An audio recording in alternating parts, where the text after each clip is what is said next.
경제전환을 쉽게 풀어보는 경제 읽기 시간입니다. 오늘도 다양한 경제 이슈들 김대호 경제학 박사와 살펴봅니다. 안녕하세요. 안녕하십니까? 반갑습니다. 미국 법원이 상호 관세에 대해서 무효다 이렇게 처리를 했고 트럼프 측에서는 거기에 대해서 바로 효력 정지를 신청했는데 이게 받아들여졌어요. 사실 이 내용 좀 어렵습니다. 쉽게 좀 풀어주시죠.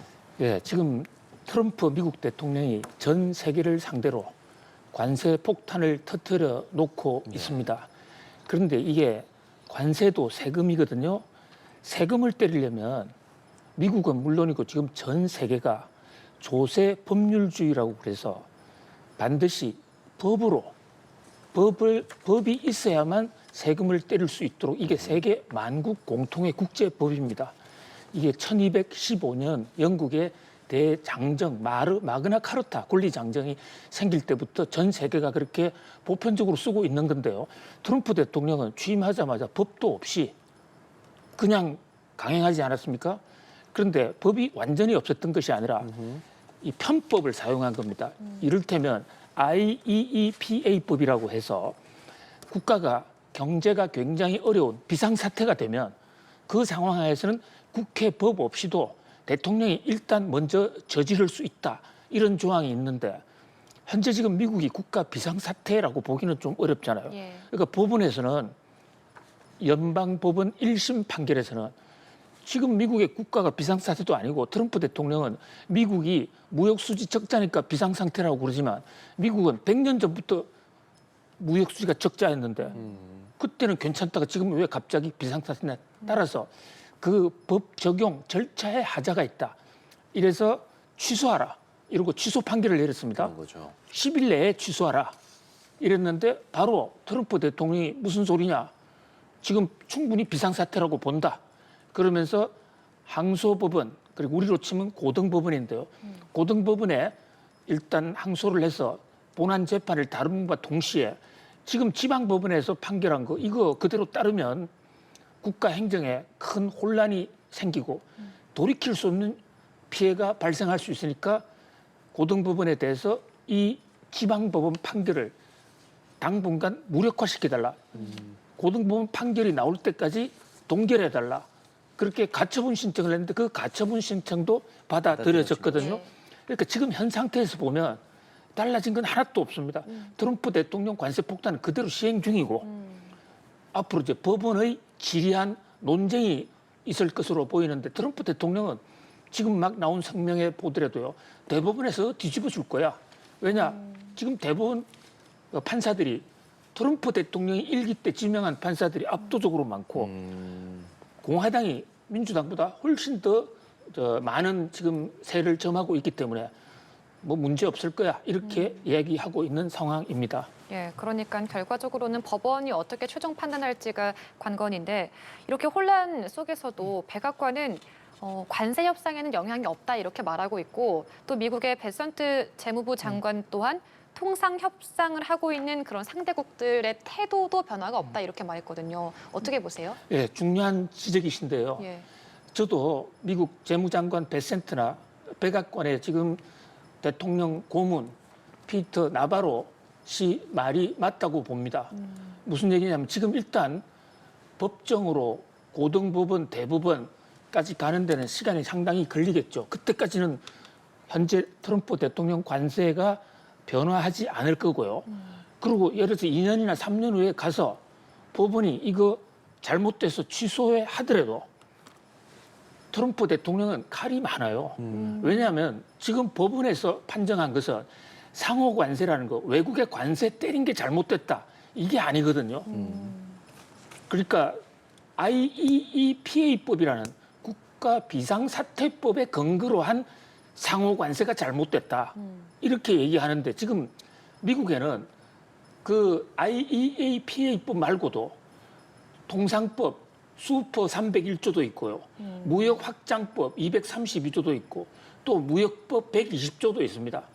코에 걸면 귀걸이, 코에 걸면 코걸이, 귀에 걸면 귀걸이 이렇게 되어 있기 때문에 네. 트럼프 대통령으로서는 취할 수 있는 수단이 많기 때문에 하나의 이것은 일단 미국의 법치주의에 따른 법적 검증 절차지 트럼프 대통령이 이 법원의 조처 때문에 관세 폭탄을 그만둔다거나 전면적으로 바꾼다 할 가능성은 거의 제로에 가깝습니다. 따라서 우리도 지금 미국 법정에서 일어나는 이 일에 일희일비할 게 아니라 최악의 상황을 가정해서 지금 우리 관세협상, 무역협상 7월 9일이 마감 시한인데 정신 바짝 차리고 예. 뭐 제대로 좀 이 피치를 올려서 손해 보지 않고 국가 이익을 극대화하는데 주력해야 할 것으로 보여집니다. 네, 이에 따른 금융시장의 영향도 궁금합니다. 코스피는 좀 하락 출발하는 모습인데 어떻게 보십니까? 그렇습니다.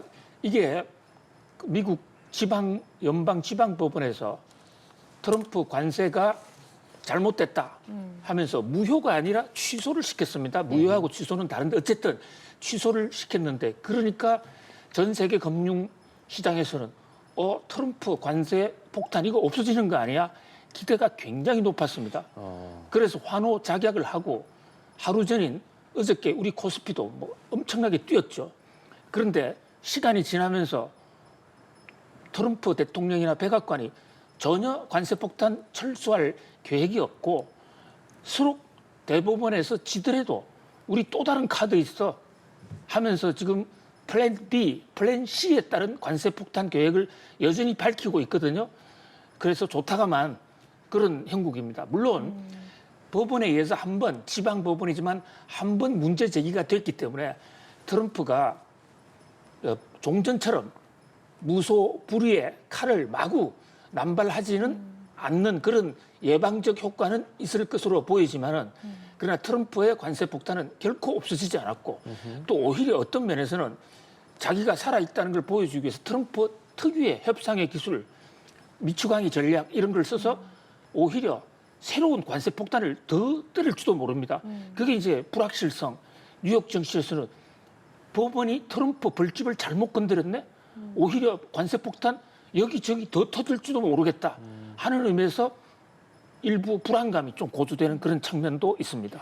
네, 그러니까 지금 불확실성이 계속되고 있는 가운데 어제 한은이 기준금리를 내렸잖아요. 2.5%로 내렸는데 이렇게 되면은 대출 차주들의 이자 부담이 좀 덜어질 것 같지만 또 반면에 7월부터는 이 스트레스 총 부채 원리금 상환 비율 DSR이라고 하죠. 실행이 되잖아요. 어떤 상황인 거예요, 그러면? 한마디로 한국은행이 기준금리를 내리는데 기준금리란 게 기준을 잡는 금리이지 우리 일반 소비자들, 국민들하고는 직접적으로 우리한테 대출 이자를 결정하는 금리는 아니거든요. 예. 하나의 그냥 참고하는 금리입니다.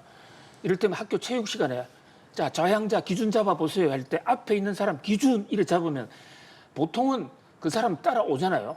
그런데 꼭 좀 얄궂은 학생들이 있잖아요.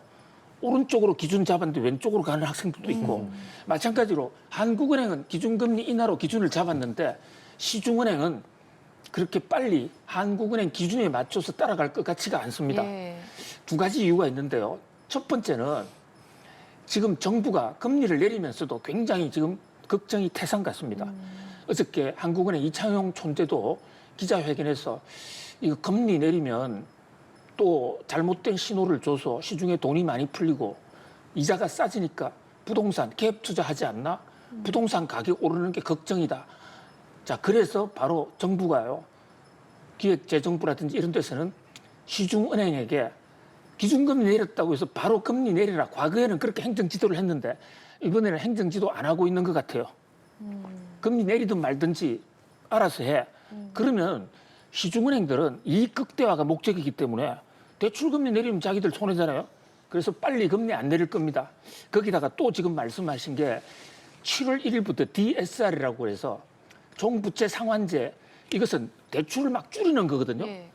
그러면 대출을 줄인다는 얘기는 자금이 시중에 모자란다는 얘기인데 이것은 시중에 실세금리가 올라가는 요인이 작동되기 때문에 한국은행은 기준금리를 내렸지만은 시중은행은 실제 국민들에게 적용하는 대출금리나 가계대출금리 또는 부동산 담보대출금리 천천히 내리거나 당분간 안 내릴 가능성이 높습니다.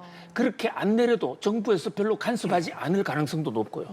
그래서 기준금리, 실제금리 따로 노는 그냥 따로 금리 세상이 됐다 이렇게 볼 수 있습니다. 예, 그런 금리들 중요한 것은 이제 집 살 때 굉장히 많이 보게 되지 않습니까? 그렇습니다. 예. 다만 요즘 그런 주택 시장이 좀 그런 게 일단 미분양 주택이 좀 늘고 있고 뿐만 아니라 뭐 주택 인허가, 준공, 착공 이런 수치들도 지표들이 감소하고 있는 추세인데 근데 보면 우리 서울이나 수도권 이쪽에서는 청약 경쟁률 굉장하잖아요. 이게 지금 균형이 좀 불균형이 일어나고 있는 게 심한 거죠? 예, 너무 겸손하시니까 불균형 정도로 얘기하지만 지금 사실 부동산에 그 예. 잘 되는 곳과 잘 못 되는 거의 양극화가 굉장히 심각합니다. 그래요.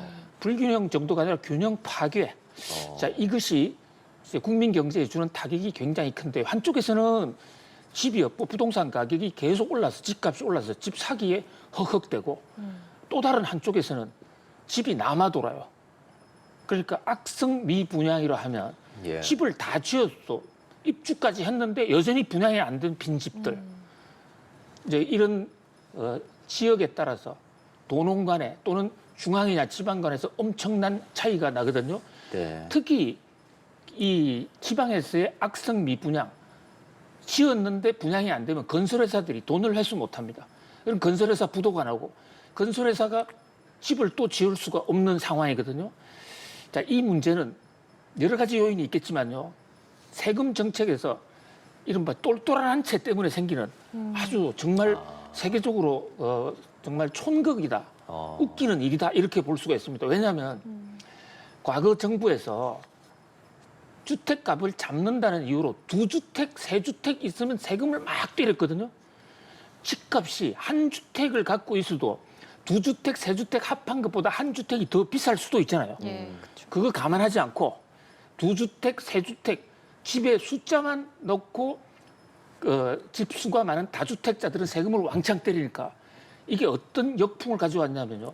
지방에 집 한 채 있고 서울에 집 한 채 있다 그러면 지방집을 팔아버리는 겁니다. 예. 그리고 지방집은 안 사요. 이런 현상.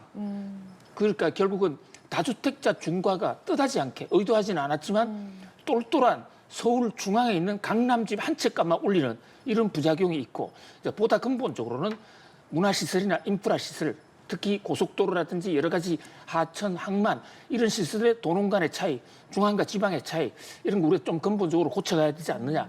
바로 오늘날 우리나라 부동산 현상에서 저 양극화 문제는 우리나라 경제가 안고 있는 여러 가지 문제가 복합적으로 얽힌 것이다. 이렇게 볼 수 있습니다.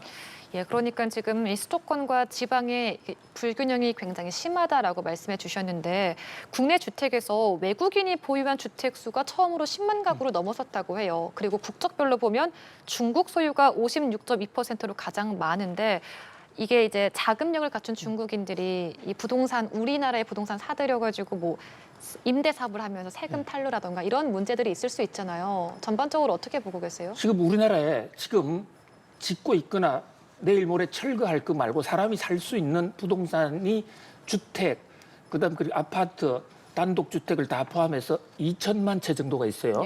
그런데 그 중에서 10만 채를 외국인이 소유하고 있습니다. 그러면 200분의 1이죠. 200채 중에 하나는 외국인이다. 그런데 외국인 중에서 절반은 중국인이다. 그러니까 400채 중에 하나는 중국인이다. 이렇게 볼 수가 있는데요. 퍼센트로 보면 외국인이 보유하고 있는 우리나라의 주택은 우리나라 전체 가구 수의 0.5% 정도?